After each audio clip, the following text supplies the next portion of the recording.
the potential scandal, the brewing scandal over whether or not the government did in fact fake the payroll numbers, the non-farm payroll numbers in the weeks before the election, is continuing to gather a little bit of momentum. In fact, there's an article that's in the Investment Business Daily today, again, that basically points out that, look, the real unemployment rate, if you exclude the people who have left the labor force, is 11.8%. Now, that doesn't count the people who are working part-time.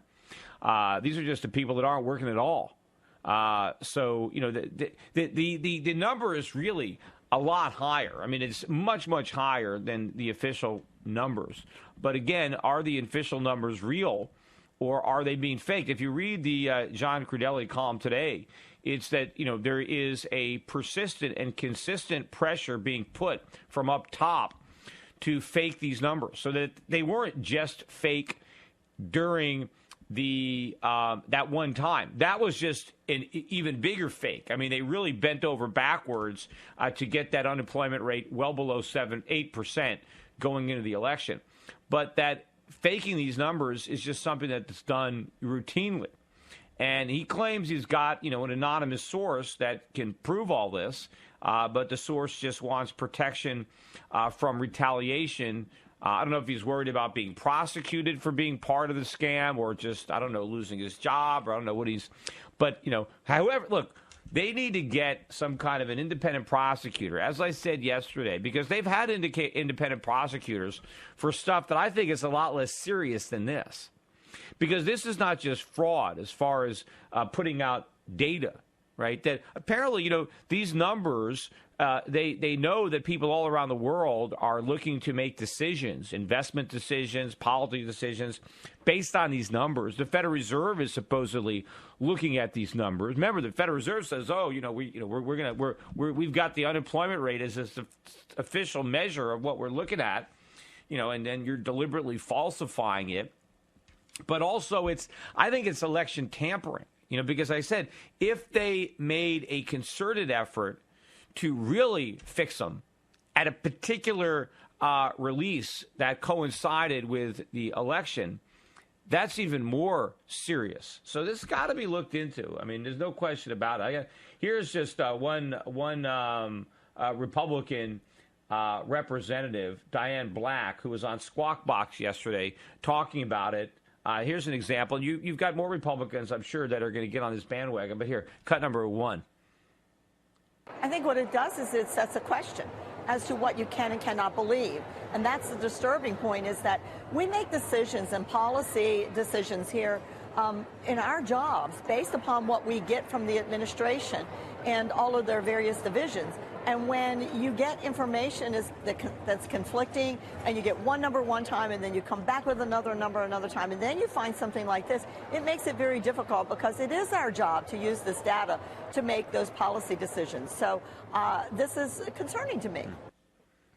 Yeah, it should be a lot more than concerning. Now, the administration, of course, wants to just dismiss all this as being, a conspiracy, it's just out there. Look, if they've got people that are going to testify, government workers that are, the sources of the information, then it's not a conspiracy. I mean, and it's not a conspiracy if, it doesn't pass the smell test, right? Back, I saw Steve, on CNBC. I remember when Jack Welch, when he was on set that day when the numbers came out, and he said that it didn't pass the smell test. I mean, it's obvious when they make it so blatant to have such a huge move we've never had. Generally, when you see a move in the unemployment rate, it'll move 1/10.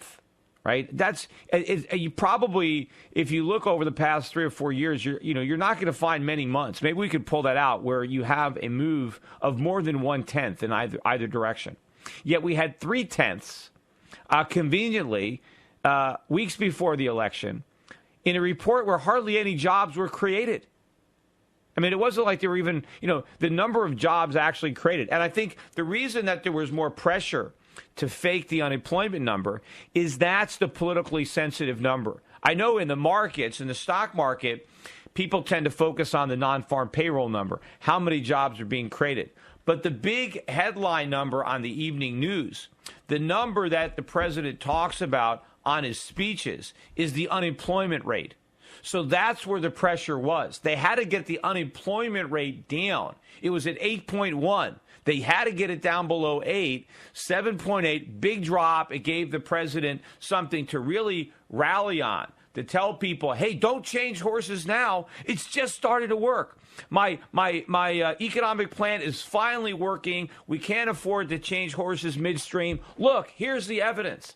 7.8%. It was a big economic data point that maybe was the difference in the election. Maybe in some key states it pushed the president over the top. But here is a press conference with Jay Carney basically trying to downplay and dismiss the significance of these allegations. Here's cut number 4. Just ask you if there's anything to this report, or maybe you can just knock it down, that interviews were faked in the Bureau of Labor Statistics surveys on the unemployment numbers. Is there anything? Well, look, I would refer you to census. That story is obviously misleading. I think a lot of people shed a lot of credibility engaging in conspiracy theories last fall about rigged jobs numbers. I have to tell you, as somebody who's been here for a long time, when month after month after month the jobs numbers came in and then later were revised upward, it sure didn't feel like they were helping us. I remember the 0 jobs month in August of 11. I think that's now over 100,000 jobs created. Imagine how you and others would have reported it had the actual number been more accurate. Nothing of any of this. Absolutely not. Okay, all right, thanks. So he's trying to dismiss it by saying that there's a lot of revisions, and there are a lot of revisions, and most of the revisions actually end up being, the number wasn't as good as we thought, so they end up downwardly revising them. So I would say that the revisions have more worked in the president's favor over the course of his tenure, where the original number has been better than the revised number, and it's the original number that gets most of the attention. The revisions usually gets buried, because they don't come out with the revisions to prior months or prior quarters until they come out with the new results. And so the new, more recent results always gets more media attention than the revisions to the prior result, because after all, it's the new stuff that's important. I mean, forget about what happened last month. What's happening now? Because they're always going to assign more relevance to what's happening now, because that's a better indicator of where the economy is today versus where it was a month ago or a quarter ago. So when they constantly revise the numbers downward, then you're getting the media always focusing on the better numbers and ignoring the revisions. So that's not even a true statement. Yes, once in a while it works the other way, but the majority of the time it doesn't. But the key is, this is not just any report that randomly occurs during the course of a year. This is the final report before the election. There's no more data coming out, and it's the best one of his presidency. It's the biggest drop in the unemployment rate since Obama's been president. And you expect me to believe it's just a coincidence that it happened right then? Right before people went to the polls, that we had this huge drop that we had never seen in any other month. Because if it had just been another 1/10%, hey, it would have still been 8%. So they had to drop it. They wanted to get some distance between 8% and the number. And to say that the people that questioned that lost their credibility, no, they didn't. I mean, it made sense to question it. It was so much of an aberration. It was such an outlier. It made no sense.